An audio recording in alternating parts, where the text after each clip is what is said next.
Language reform has been confined to scholars, even though many among their number are violently opposed to any change. However, when men like William Dean Howells and Professor William James and George W. Cable Varoufs favor language reform, there must be something in it. So now, apparently, the scholar reformers, from no fault of their own, have come about to their wits' end as to what to do next. Language reform has seems to have come to a point where it can neither go forward nor back. Study language reform in China was of the discourses on language reform during the three moments of Chinese history. So the three moments in the board stroke where first is the vernacular moment in the first two decades of 20th century. So at that time, language reform was set against a broad new culture movement and aimed at creating a new culture and new mind for what a common language, according to John Dewey, individuals could not relate to each other and therein existed a problem for China. So, the second moment of China was the Mao's or the Communist effort in language reform, roughly from the early 1930s to the last 1950s.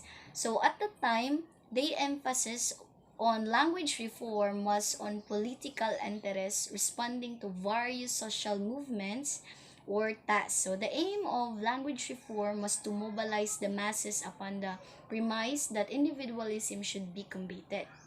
So while many arguments were couched in similar terms, they were by no means addressing to some issues or concerns.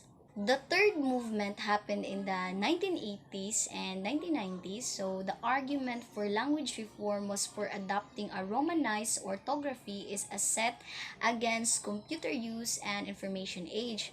So because Chinese workers were not compatible with the computer, reformers believe that a writing system that cannot communicate with machines should be abandoned. Nevertheless, it's not necessary to have language reform because I think if they continue to do language reform, it will cut generations off from each other.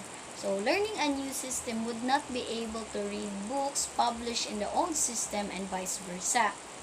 In addition, it would destroy the traces of etymology.